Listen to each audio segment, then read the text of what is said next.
Welcome to the Human Rights Committee of Council regular meeting agenda for February 10th, 2026. It's the first meeting of 2026.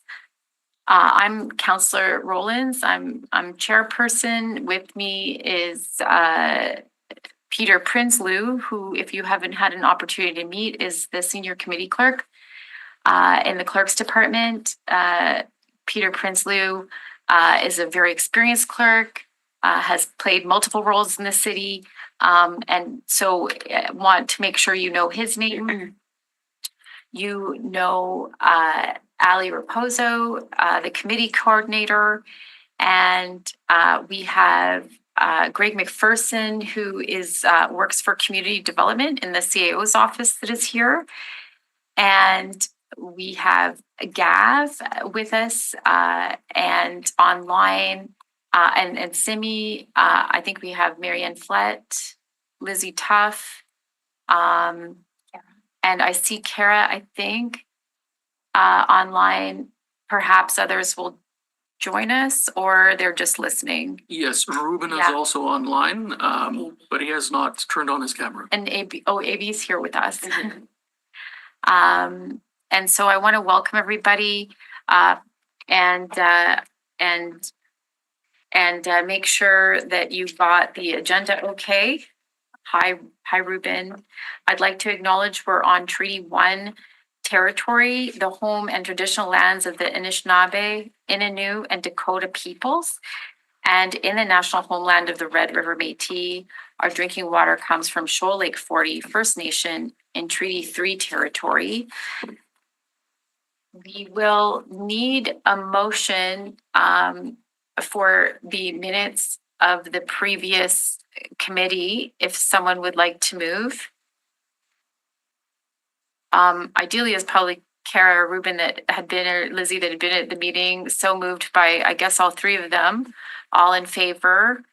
And if you're in favor, just nod and raise your hand. If there's any opposed, all checked in, or any for discussion, and then we'll move on. That was carried. We have a delegation. I understand Mr. Grant has come for a visit. He has, yes. Which items was he prepared to talk about? The age-friendly update? That's correct. Excellent. And before we put 5 minutes on the clock for Mr. Grant, if we can just have a motion to allow our remote participants to be authorized to do so. So moved by Gav. Sure. All those in favor? With thanks to Gav. Thank you. That was carried. Democracy can continue. Thank you. We'll hear from Mr. Grant on the topic of the age-friendly update. Well, thank you very much for recognizing for the invite to speak and for recognizing the needs of the elderly. One thing we should all realize is that the voters who should be of concern do not all live in care homes. Many live in apartment buildings, and some folks live in single-family houses. And the topics you have, such as income and accommodation and so on, are all good and valid things. Those who live in single-family homes may be transitioning, ready to transition to a care home. But for my neighbors in the South End, the city has taken away that option twice now.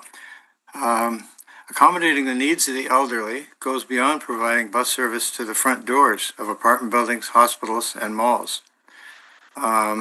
Seems you stopped providing that service to some extent in 2025.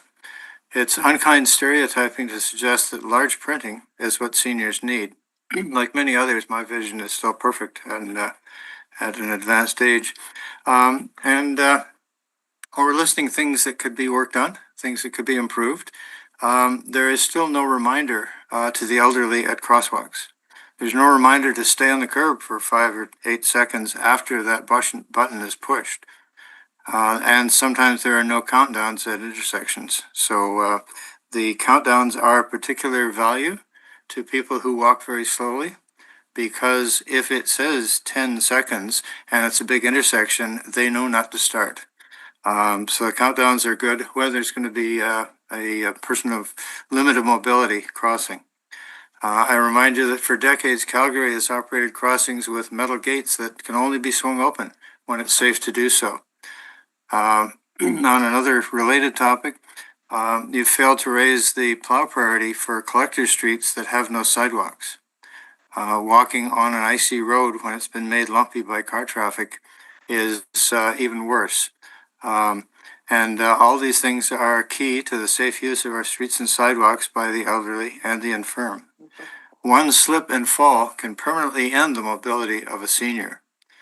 They don't heal that well when certain breaks happen. On a related thing, since employment is one of your topics for this for seniors, did you know that most workplaces are forced to lay off workers when they turn 70? And I would ask you to ask, does the city force out any worker when they turn 70? Now, the ones who've been there all their lives have retired long before, but some folks are forced out at that point. And then, if you're going to make the city elderly friendly, age friendly, then does the city hire a worker after they've turned 70 when they can find no other employment and when they need the income? Employment is one of your key UN indicators. Did you know that those who raised kids and fostered kids and thus did not pay much into a pension may have retirement income far below poverty level? Is the city taking any action to protect those hardworking people who are serving the public by looking after and raising children, to keep them from becoming homeless as they face our big housing crunch? So these are just some aspects I thought that would be of interest to people on the committee, because I know you all want to do the right thing, and those are issues for seniors, is not just being able to read if they have a problem there, but the getting around thing. And again, people have raised the issues of icy sidewalks before, but I think and my community association are the only ones who've raised the issue of mobility and unplowed roads when there's no sidewalk. So thank you very much for your time, and I hope you keep these things in mind. Mr. Grant, I don't know if you are willing to take questions. I certainly have one with respect to the community association that you were referencing and which one it was. Mm-hmm. Oh, the Fort Richmond University Heights Community Neighborhood Association, rather. Are there any questions from the committee for Mr. Grant? If not, I'll say, Mr. Grant, as you notice from the age-friendly update, we are at the initiation stage. I've provided the committee the background and current status and the public of where we are in the next steps. I would encourage you to contact me, and if you would like, we could go to the Fort Richmond Community Association that you referenced and dive deeper. I also want to ask you if you'd be willing. You did provide, when you registered, some comments. You provided more on the record. Because we are collecting comments and intend to do a report, I will ask your permission, because you wrote these comments to speak to the committee opposite this, but I would ask your permission, if I could have it, to then consider this information within the age-friendly reports. I would suggest yes. I think that the purpose of the report, the purpose of this stage of your work on age-friendly is to gather ideas and concerns. And I think these are concerns that I've heard. And so I would feel honored to have you make reference to those things. And I don't think there's anything significant that I raised verbally that wasn't in writing, but certainly. Thank you. Okay, and then please contact me with respect to the community association for outreach and promotion. We are sending letters out, as you can see from the, if all is accepted today, barring any additions from committee members and discussion, our next steps are clear. So if you have your hand up, I'm certainly offering to get back in touch and move to you in Fort Richmond. Yes, thank you very much, and we'll be mentioning that in our next message sharing, and that would be nice to have a meeting with a star appearance. Thank you. All right, Mr. Grant. Thanks very much for being in delegation today with the Human Rights Committee of Council. We'll move on. Thank you.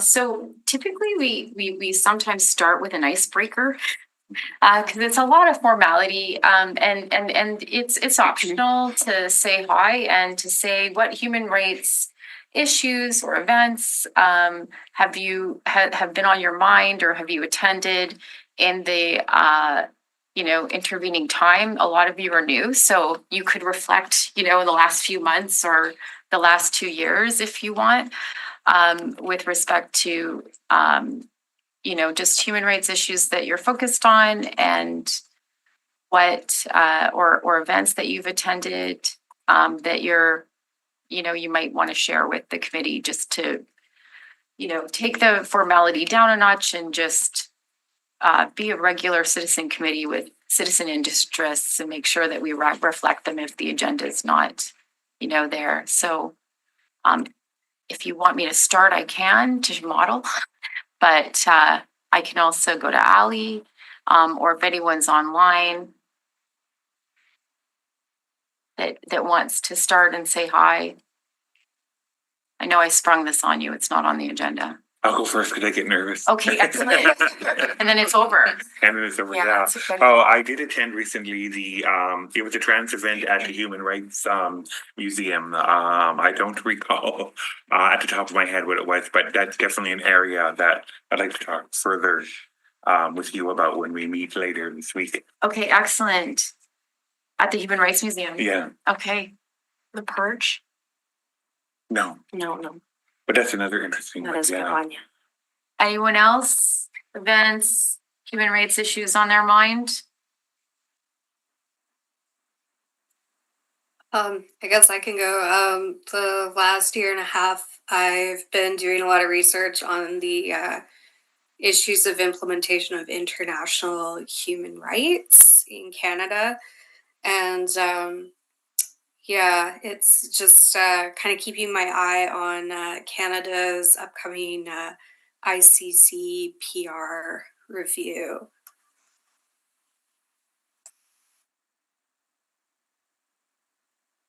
It's the first time that folks it's more comprehensive and inclusive process for that review. Do you have thoughts on that, Lizzie?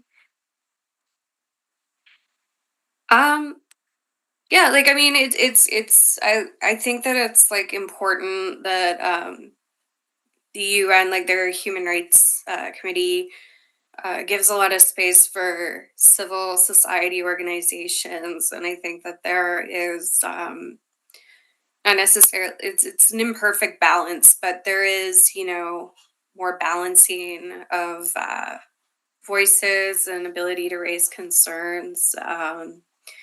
I know that the University of Manitoba is made a submission, and it's the only one for Manitoba. Just talking about the issues of the new law the province passed with the 72-hour detox detentions. So it will be interesting to see moving forward how that arbitrary detention may affect Canada's obligations under the ICCPR. Anyone else? I guess just to note, it was Trans Day of Remembrance on November 20th. Just for your widening.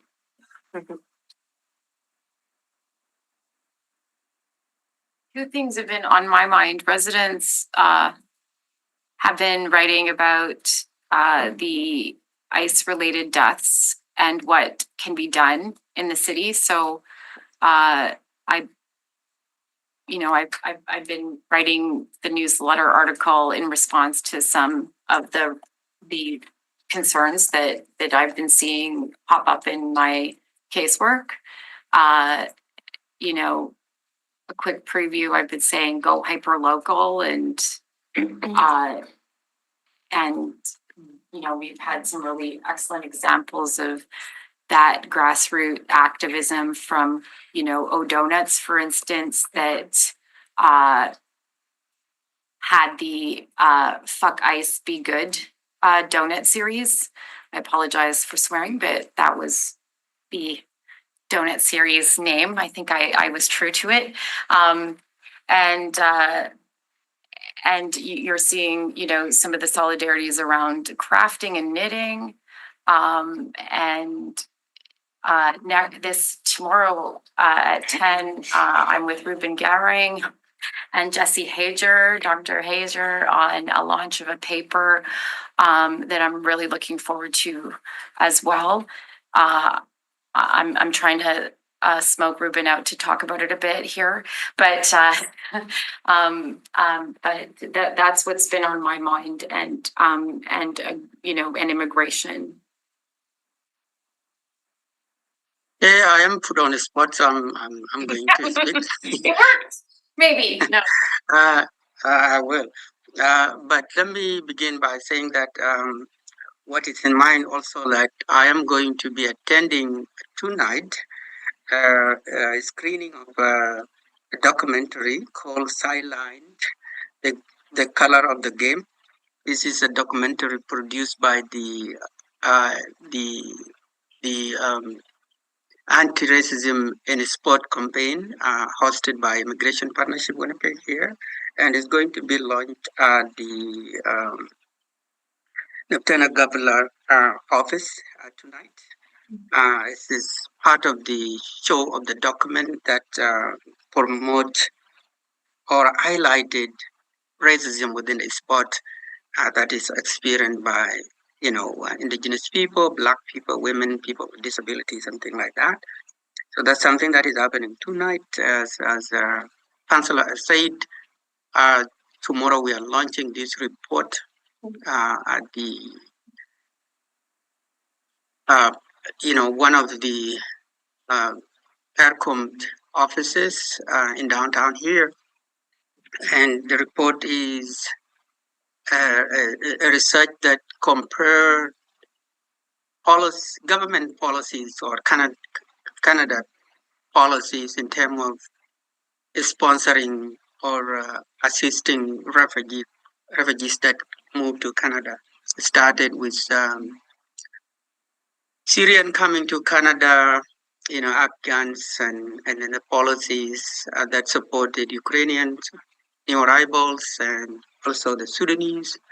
And so looking into those policies and see what we could learn from as a society, as a community, and what we could do better to support people that choose to come to our cities or our province or our country. So that's something that is happening tomorrow at 10:30 at AirCom. Is public, so if you want to attend, you are highly welcome. We're joined by Councillor Marcus Chambers, and we're just going around the table. What human rights events or human rights issues have been on your mind, and anyways, just if anyone else. Oh, I see a hand up. Hi, I would like to go next about it. So my name is Simi. From Human Rights Lens, I am currently working on anti-racism issues. There was this federal 10-year framework that government announced about Canada's Black Justice Strategy, which is focused on reducing overrepresentation of Black people in criminal justice system by addressing systemic anti-Black racism. So a little bit more about this strategy. That it includes recommendations related to policing, sentencing, and community supports, and it also aligns with UN International Decade for People of African Descent, which was released in 2025. So for this framework, there is an upcoming event which is being hosted by the Globe and Mail. It's called Black Justice Strategy. If anyone is interested, I can share the details for that event. It's being hosted on February 25th, and it will talk about anti-racism issues that exist in Canada. Yes, please. As a matter of fact, if you want to send some of the events that you're flagging that are future oriented, we can do a little motion to pop them on the agenda if you want. So we didn't need to walk on a motion. I'll wink at Peter Prinsloo here, but best with a new committee to sort of teach some procedural stuff, and so we can do that. If you send me an email, send it to Ali Raposo. You should have Ali's email. So yeah, anyone else?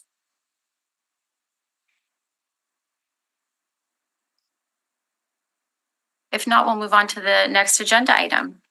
Madam Chairperson, if perhaps we can just move suspension of the rules to formalize the proceeding by adding a new item to the agenda. And perhaps the title, if it pleases the committee, can be Human Rights Committee of Council Member Updates. Excellent. Does anyone wish to move that? Lizzie or EB, thank you. All those in favor?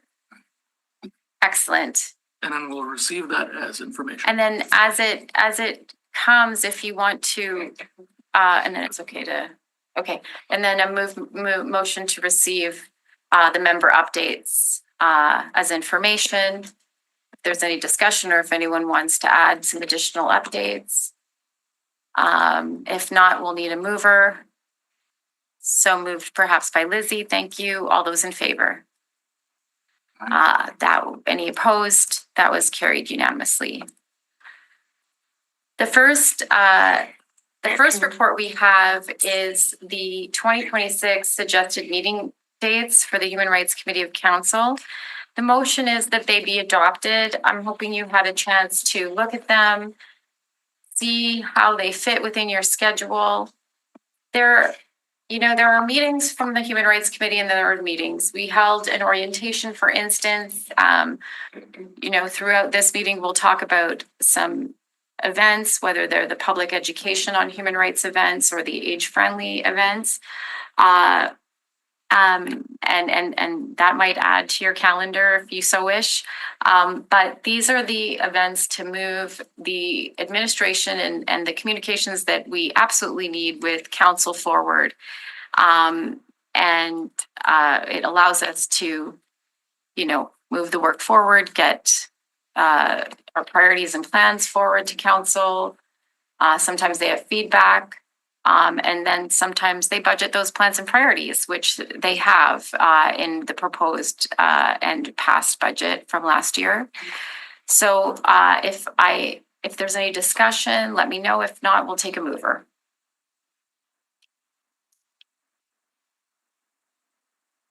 On the budget, on the scheduled meetings dates. I move the public service recommendation for these dates. Or is received as information? No, it's to adopt these dates. Oh, okay, Yep. Adoption of the dates. Thank you, Councillor Chambers. Any discussion about the adoption of the dates? All right, all those in favor? Aye. Any opposed? That was carried. Committee budget update. This comes with the attachment within the terms of reference. The coordinator submits a list of expenditures that have been accrued from the previous period. It's a tiny font. It gives you a sense of how the budget was broken up last fiscal. This was confirmed by council. It was still underspent, which had been a concern because you have human rights related budget, you want to get it out the door. This year, given the shortened timelines, we're going to be pressed. We did spend the majority of the money on human rights dialogue, which was important because that was the majority of the money we had asked council for over and above administrative. But is there any questions on this, or do we have a mover? I really want to credit Ali and Councillor Chambers' work, and those of you that were on the committee, perhaps without me. This was a structural highlight a couple years ago of the Human Rights Committee of Council. And it's reflected there in terms of roughly a quarter or so of the budget in partnership grants and honoraria.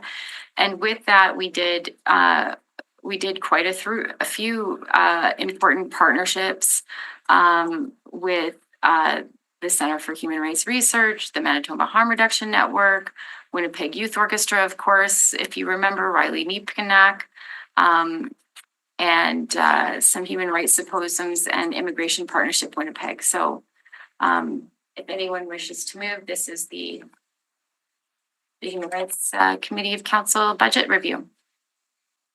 Kara, so moved by Kara. All those in favor? Any opposed?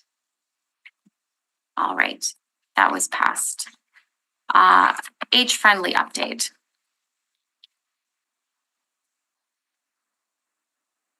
So if you're unfamiliar, City of Winnipeg has an age-friendly Winnipeg action plan. It was released in the Sam Cates era in 2014. So it's been quite an interval since it came out. And in last year, we devised a protocol with Executive Policy Committee and with Council on a referral mechanism to Human Rights Committee of Council. It was a bit of a risk mitigation to, for discussion purposes, because I thought, well, I'm going to intend to spend this budget on human rights related activities. And so if we got, as you can through the terms of reference, a net new work from Council, I wanted to have a clear line of sight of that to be able to bring it back to committee and see how it might impact the plans and priorities and budget. And so we got an age-friendly motion from community, essentially saying it's kind of problematic that it hasn't been updated, that the annual reports envisioned haven't been produced. And, like you heard from David Grant, there's important things to say about aging in Winnipeg. And so today, this just serves as an update. But I will open it up for discussion if you want. It outlines what we expect to do Q1, Q2, Q3, and it will come with the associated budget for dialogues that are proposed in the 2026 Human Rights Committee of Council budget, a budget that we got when Council's budget was confirmed for the City of Winnipeg. So any questions on age friendly? This is a priority within the context of the Human Rights Committee of Council.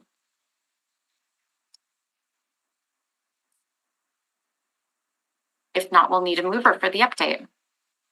So I do note, and this is a question to you, I do note that at one point when I was chairing the committee that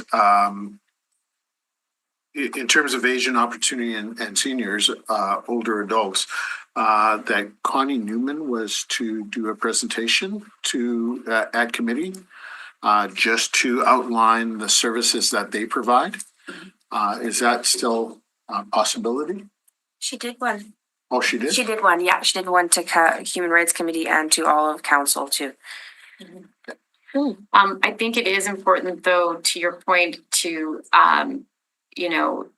the last time we talked to Connie formally, I was asking her to feature a bit about her work in an activism on the gallery walk at the launch of the Human Rights Dialogues last year that are continuing this year. So it would be good to provide her this update, get her feedback, and she was really kind that to be featured in the gallery walk at the launch. So I think important to touch base. I know she reached out to Councillor Lukes that was instrumental in the referral too, and bringing us all together to talk to Connie. So nothing for her without her. So we'll get back in touch. Anything further? I have a question. Yeah. And you excuse my ignorance, but Nope. like, hey, we'll approve it. But I mean, like, that process. But then, like, who does the work? Like, who does the host and information center outlining item number 3, and then who does the list of priority outreach locations? Do we do that as a committee, or who does that? Yes. The coordinator and, the committee really I'm so glad you brought that up. So, we do reach out to the committee and say, hey, we have these deliverables. How involved do you want to be? And that's why I'm determined to keep the alum, the alum that has sat in your chairs and at committee as sort of a voluntary workforce that once upon a time had their hand up and said, yeah, I like this thing. I believe in this structure, this local human rights structure. Because the answer is then the work falls to Ali and myself and any additional staff that I can rope in from my office. I leverage that. Any additional counselors' offices that I can rope in, similar to, as chair, you sort of do that. In this particular file, there is half of the motion was for the Human Rights Committee of Council, and the other half was for the public service. And I think Mr. McPherson is here to speak to this agenda item today. And yes, please. And so the public service has a concurrent work plan that is responding to the council motion to provide the update. I don't want to steal Mr. McPherson's thunder, but or Diane Burel from your office either, but who contacted us with a bit of an update. Sorry. That you'd caught the ball in community development. We did, yeah. Good afternoon, everyone. Sorry for the abrupt jump on here.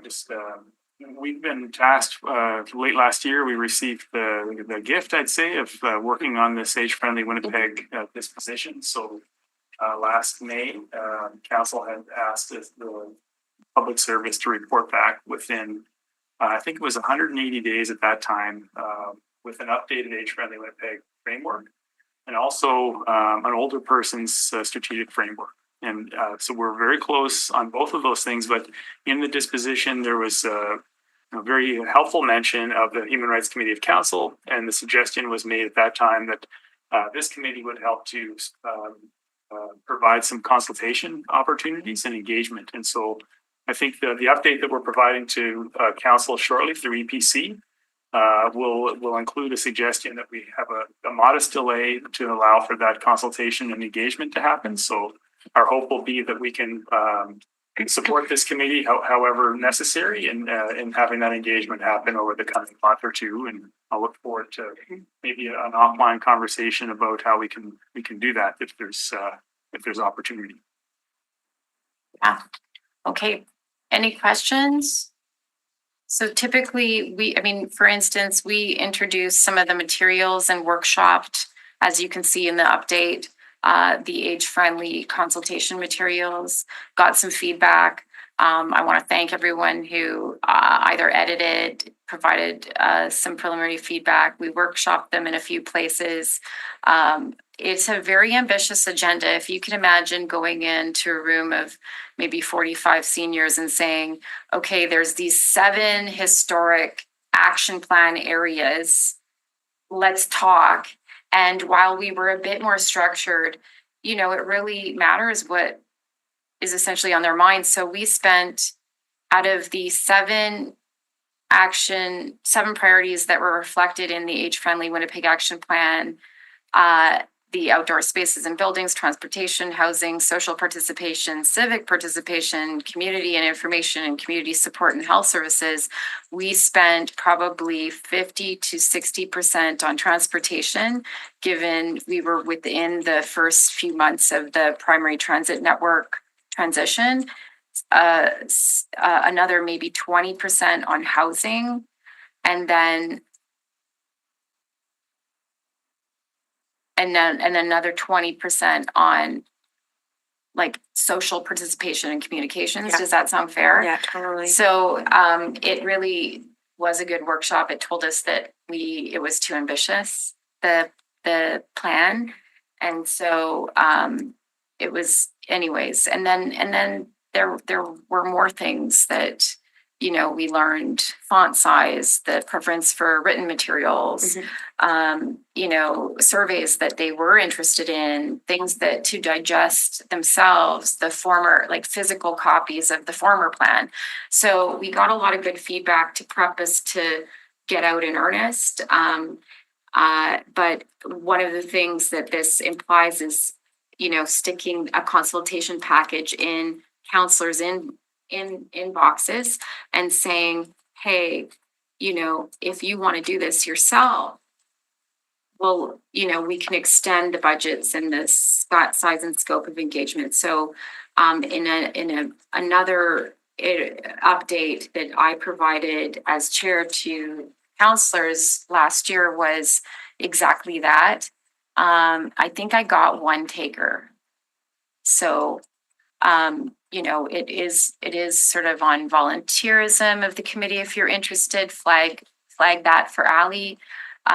You know, if you have particular places in here that you want us to go, like David Grant, flag that.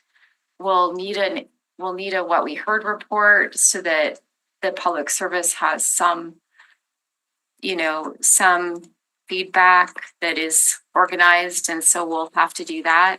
It's a big, ambitious year for what is a short timeline before the writ drops in the spring. So a lot to do. It's overwhelming when I look at this agenda, actually.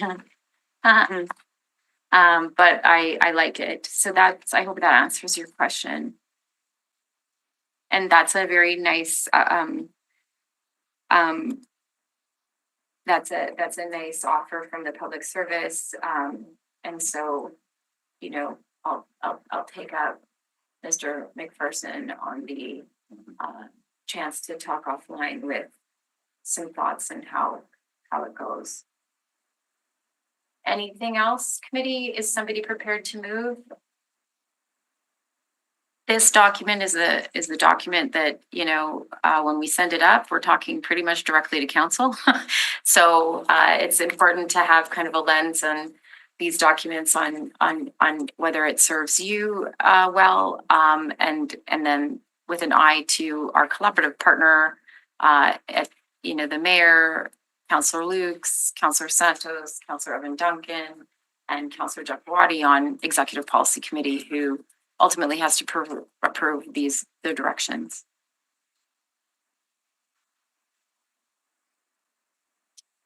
I did see Kara's hand. Kara, my apologies. It's a little dark for me, and I don't have my distance glasses. So if someone, if you had comment, I don't see your hand now though at all. No, it wasn't comment. It was just prepared to move if it's excellent. Thank you. Yeah. All right. All those in favor? Aye. Any opposed? Carried. Thank you. The 2026 Human Rights Committee of Council Work Plan. I want to thank Ali. This is a draft for discussion. It's, you know, I don't like I don't let perfection get in the way of the good, but there's a lot on this work plan that bugs me that I'd like to kind of resubmit it in a way. But it is all there in terms of some of the plan. I think it's really ambitious. But we came out with a really ambitious plan last year and we sort of nailed it. we sort of did everything we said we were gonna do. So I don't know how you feel about this one. We definitely have sort of this phase 2 feel. I don't know how you feel, Kara, but or those of you, Lizzie, that have been watching the committee for a while, or for the folks that are new, that have, you know, depth and breadth of board experience and community work. But the priorities, I feel, are solid, but they just need to be made real in way. And we really did do that last year. I don't know if you have thoughts, Councillor Chambers, or if someone's just willing to pass so we can move it up. I like the work plan. I agree that it's ambitious, but as you know, I like an ambitious work plan, and that doesn't scare me. So, yeah, I think everything looks in line to me. So I am prepared to move if there are no other questions or comments. Yeah, I think the subject or the subject titles in terms of each of strengthening human rights structures and governance, institutional integration of human rights, et cetera, et cetera. I think they're all very sound topics and program heads that we should be focused on during this term. The only area 4, thematic priorities for 2026. What are can you expand on that a little bit? Yeah, let me just open. Yeah, I mean, essentially the thematic priorities were built off what we heard. And so one of the top priorities that emerged when, I mean, the strategic plan that you did, and then we sort of caught that ball, when I was, fill in your shoes as chair, and it's daunting, right? Because you filled, Mayor Bowman's shoes, and it was the first one ever. And so the thematic priorities on decolonizing human rights, gender-based violence prevention, and MMIWG calls for justice, accessibility, universal design and disability rights, the housing, homelessness, and right to adequate shelter, the newcomer inclusion, safety, and belonging, 2S LGBTQ plus inclusion, safety, and equity, anti-racism, hate prevention, social cohesion. Essentially the 4.1 to 4.11, ending with the climate justice and biodiversity and co-governance. All of these are the thematic areas that we heard from the What We Heard report. Then we regrouped as a committee and said, okay, what did we hear, and what are some of the actions that we're going to do out of them? And Kara, if you want to talk a bit about that, because you were instrumental in sort of carving out some concrete projects and the relationship, for instance, with Rainbow Resource Center and the research project that we have. So before Kara responds, I mean, I know that you had the Human Rights Cafe. Yes. So were there any themes collected out of that casual and informal conversation? Yes, these were them. These were them. These were them. These are pulled right from the What We Heard report. And then we regrouped with the 2 subcommittees. For sure, these are multi-year issues and initiatives. Certainly the anti-trans rallies that were the focus of motions, draft motions, initiatives, folks generously donating their time at the other end of the table or online to respond. The work of the research project that we developed last year, the Rainbow Resource and Probe Research State of the Queer is really a direct result of that work. And so hopefully it builds, that we moved through a time where this was prioritized. It was prioritized by subcommittees. And then there's only 365 days in a year. We only meet for essentially 7 months of it. So what can be the achievable goal, and who are the partnerships that we need to partner with? And that's how that evolved. Well, now that you say that, so in terms of some of those other stakeholders, I would say, looking at, and I know that we have here on council, the Food Council, is that what it's called? Winnipeg Food As Council. well as UN Safe Cities. If there's an opportunity to collab and work with them in terms of bringing a human rights lens to those committees as well, and they can then report through us in delegation in terms of some of the work that they're doing and how it responds to human rights. Which committee? The UN Safe Cities and the Food Council. Yeah, we actually do have that built in a bit. For instance, Ali moved to, there's some interoperability that's happening thanks to the leadership of Laura Rempel from CARC. Okay. And Laura Rempel, that used to work that works here at the city? yes, but she's a chief cook, bottle washer, jack of all trades, has multiple flyers on her desk. And one of the issues that that was before us at council last month, or at Water and Waste, where they report up to, was the issue around citizen committees. And so Ali Mays, myself, was invited by Laura Rempel to talk about these citizen committees. And one of the responses, for instance, that she prompted was a more formalized orientation. So I think you're going to see that. Also, we wouldn't be doing, there's the work that we've identified, for instance, on decolonization or the climate justice, biodiversity, and code of governance is owned by Environment, EPC in part. Mm-hmm. So that will be bringing folks on.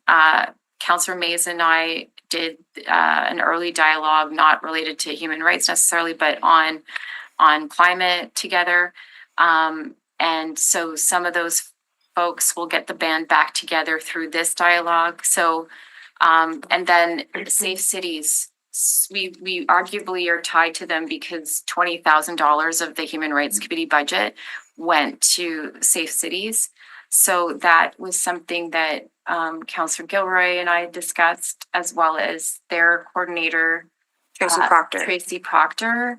So I do think that, we report up through Executive Policy Committee, but I do think it's baked in. But to that end, I can make adjustments to the document and flesh it out. There was some other feedbacks on the document. We use abbreviations, we use, right? We, the feedback on flattening indigeneity in here is something that needs to be fixed. The feedback on, the acronyms and organization partnerships aren't, there's more partnerships and organizations that we've initiated discussions with. So then these tight little synopsis sort of shall denote. So I'm actually, I think a question for the committee, and certainly, the advice of Councillor Chambers. Right now it's draft for discussion. I could send it up like that. I'll look at the clerks. No, this actually stays at committee. Mm-hmm. So we're not, unless you'd like to forward it to EPC and council. We can move it up, get thoughts, bring it back down. To me, the plans and priorities, you move them up, you really, just like we did, even though we had a strategic plan, it's really important to get them right. We don't have a lot of time. I was sitting here in this position in February, last year, also looking at the mountain going, I don't know if we could get it all done. We did. And we did also take advantage of some net new opportunities too. So we had some flexibility. This looks more to me. And I don't want to burn out a committee. But some of you were there for that full ride and then signed up maybe because it looked good.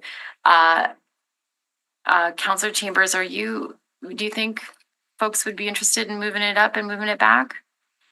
Yeah, definitely. I think we'd get some feedback along the lines of what you suggested.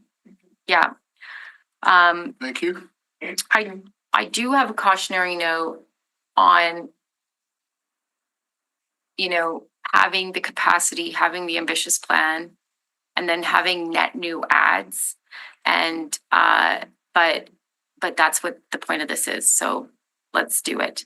Then we can talk and make adjustments. It also goes with the Human Rights Committee of Council budget. So there's some rationale to move it forward to EPC, to just provide us the spending authorities so that if an opportunity comes up, we might have a budget approved by EPC. And so then we can start doing the dialogues that we need to, funding the partnerships that, we have planned and implied in here. Does that sound like a thing? Yes, typically a committee doesn't forward something to EPC and council and asks for feedback. It's usually for information or to make a recommendation. But we certainly can forward something on if you'd like. But we're their advisors and it's meant to be collaborative according to our terms of reference. Yes. Okay. So, and I'll also send an email to my colleagues saying, look, it's going up for a draft for discussion. I did have Councillor Edie reach out. As you know, we voted on, if you looked at the last meeting, we voted on an internship and in partnership with Environmental Leadership Canada. Owen is here. You can't see him if you've joined us online, but Owen is here. Owen McDonald, who is literally the first of his kind big city environmental leadership partnership for the first time, City of Winnipeg, Human Rights Committee of Council. And so, that was a partnership that we did with Executive Policy Committee because you voted on it. So I did have discussions with my colleagues about, well, why did you structure it, in to Human Rights Committee of Council? And the answer is because it's priority.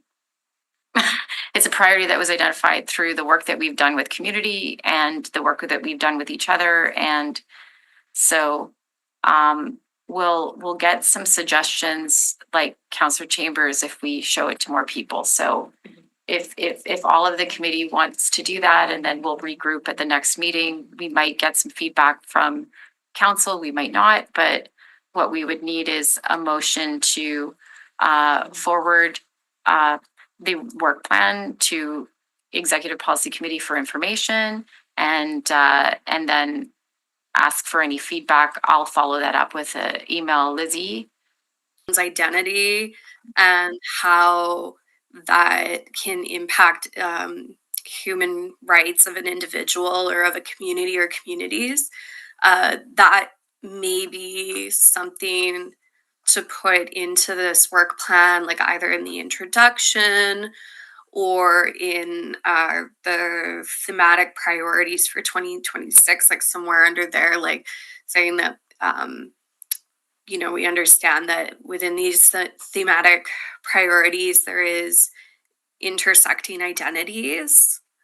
I think that would be good to have in there. For sure, forward an email, with your thoughts, even if you want it in a particular spot,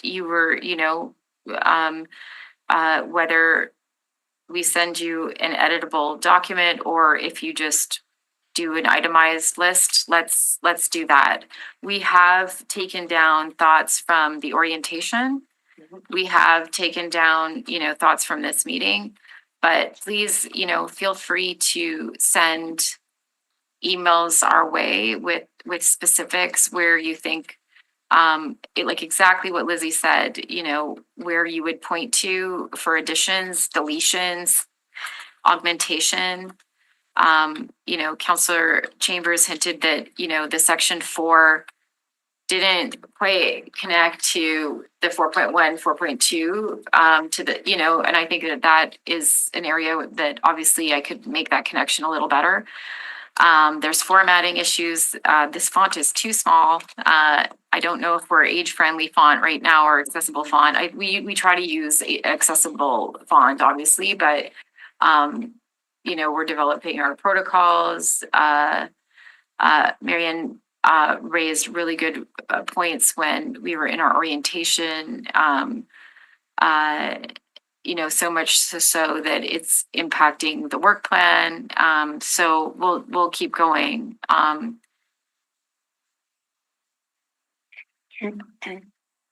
Okay, well, we'll need a motion then, unless there's further discussion. And so we're only forwarding to EPC and not council? Or would you like to do both? Want to do both? That Yeah. Makes sense. Yeah, just to council. It goes kind of up there anyway, Yes. but Yep. otherwise it would just stay at council, come back down with the 2 thumbs up. Because they'd still advise council anyways, what they thought. It'll go all the way up and all the way back down, that's fine. Mhm. Okay, so moved by Council Chambers. Councilor Chambers, unless someone had their hand up. All those in favor? Aye. Okay. Any opposed? That was carried. The Human Rights Committee of Council budget.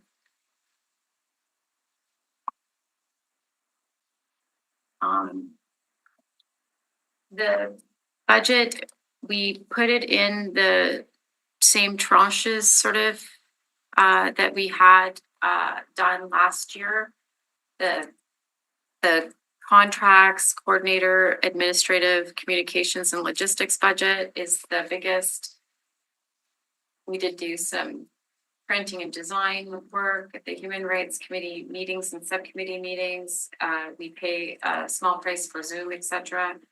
And then the Human Rights Dialogue and Learning events, as well as local, national, international work on human rights, city and related travel. The costs to go to Korea and Geneva on behalf of the city were high. But this year, I don't know. This year is a different year for the United Nations because it's a delegation year. So you have to be identified through Federation of Canadian Municipalities. So I'm working with the Federation of Canadian Municipalities on that.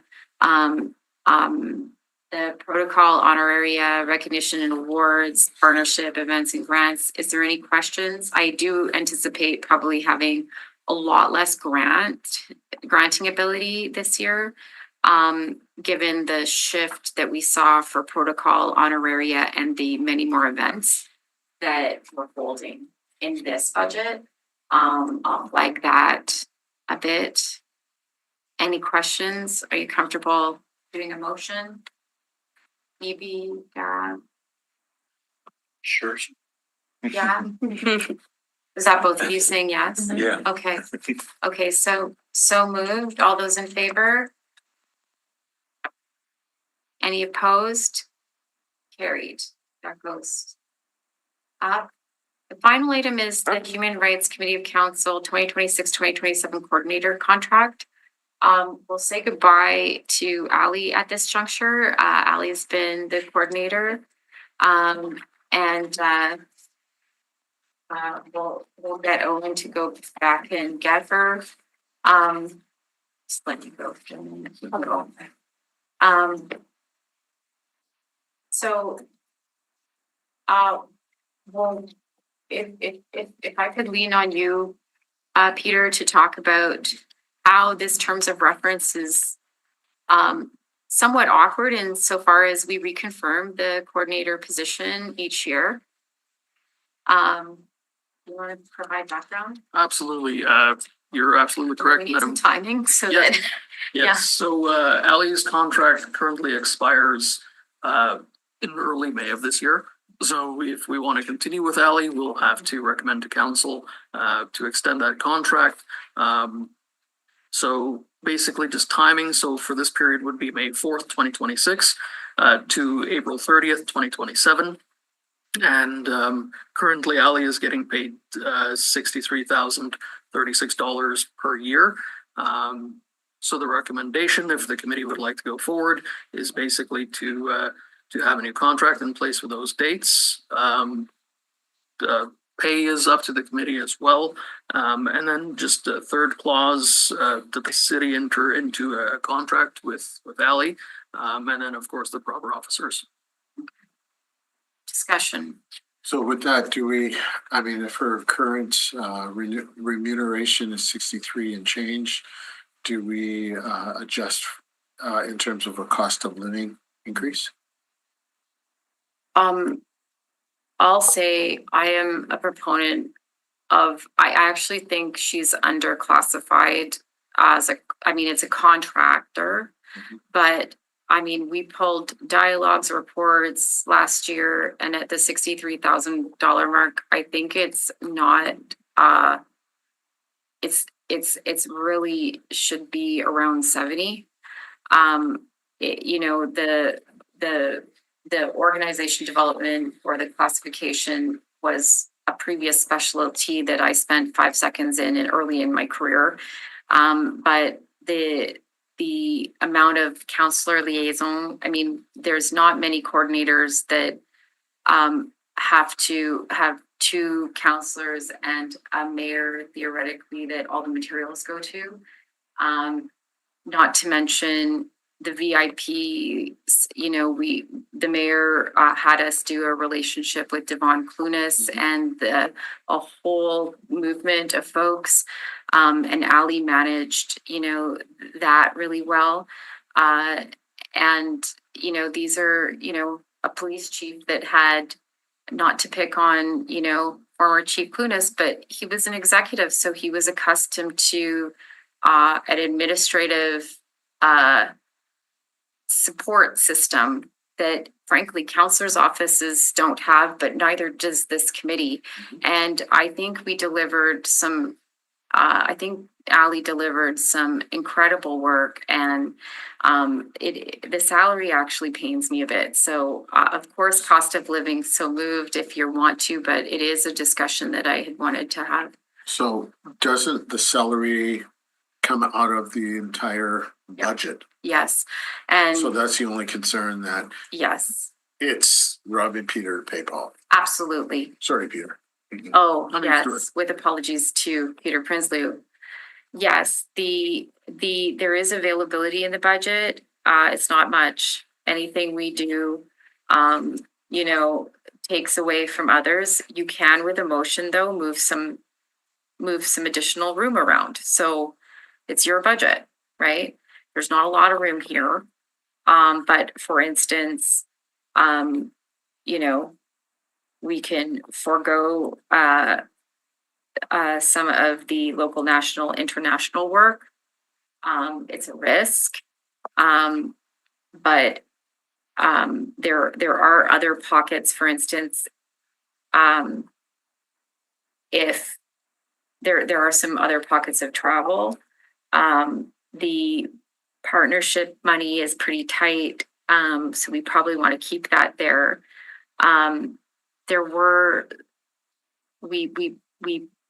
The only line I wouldn't take it from would be the human rights dialogue and learning events in the subcommittee meetings, but there is room in the local, national, international work line. Okay. Other committee members have any? Proposal? Yeah, I have also concerns about the salary level.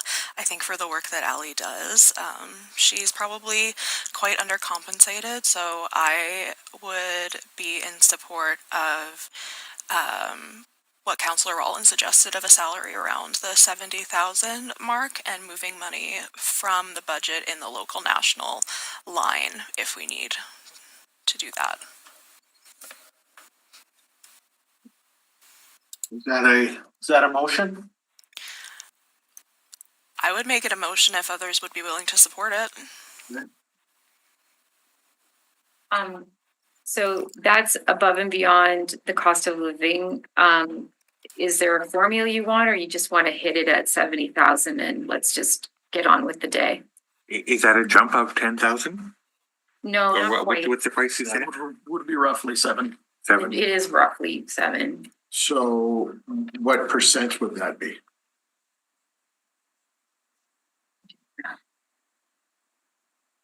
Oops.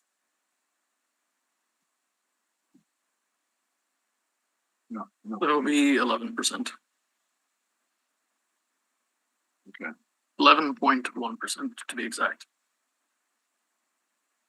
Okay. I mean, that's something that we have to be mindful of. Is this in camera? No, we don't have that possibility. It's really a weird process. We'd have to change our terms of reference to, either delegate to the chair some authority, to do that. I think it's a fair point. It's one of the uncomfortable features of the way we're structured.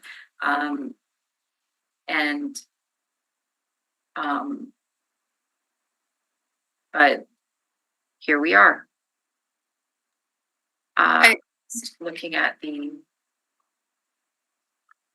I just want to point something out on the review of the 2025 budget. The proposed budget was at 77,000 for coordinator temporary staff contracts, essentially. And this year, it's gone down to 71,759. I'm also in favor of moving some of that local, national, international work funding to increase the contracts if that will help with the coordinator salary. And aside from cost of living and percentages of increase, I think it's also a value of labor. And if Allie is showing that her value of labor is of high quality or substantial quality, and it is going to move forward the initiatives of the Human Rights Committee and Council, I think that is paramount to consider. Okay. Well, Councillor Chambers, do you wish to move? Yeah. I'm comfortable with the conversation we've had. Like, we did start at the cost of living. I raised a net new concern, as did Lizzie and Kara, about just relative to the market. This just the analysis that she's doing isn't, and the events management and coordination and more isn't really commensurate with the 63,000 salary that she was getting. She's allowed to do other things. She's a contractor with the city of Winnipeg, so but it's not necessarily full-time. It is limiting. She can't get a job anywhere else in the city, right? And layer in and braid in that employment. So there are limitations to her contract, which prompt, And just thinking ahead, there's no plans to dissolve this committee next year, so chances are we'll need to extend our contract again next year. Are we at the height or at the limit of what we could pay? So the budget is really finite in terms of what we're handed, right? So we got a $20,000 reduction this year in budget. And so, it is just more and more going to administration versus the program pieces that we want to get out. So it's a good discussion. If you want to move and collapse the local, national, international work, human rights, travel into the, contracts line, that would give us more flexibility. We can also eliminate the local, national, international work travel entirely. if you want for this fiscal. It's pretty radical. I can tell you that, last year, I didn't anticipate being invited to Geneva, for instance, on behalf of,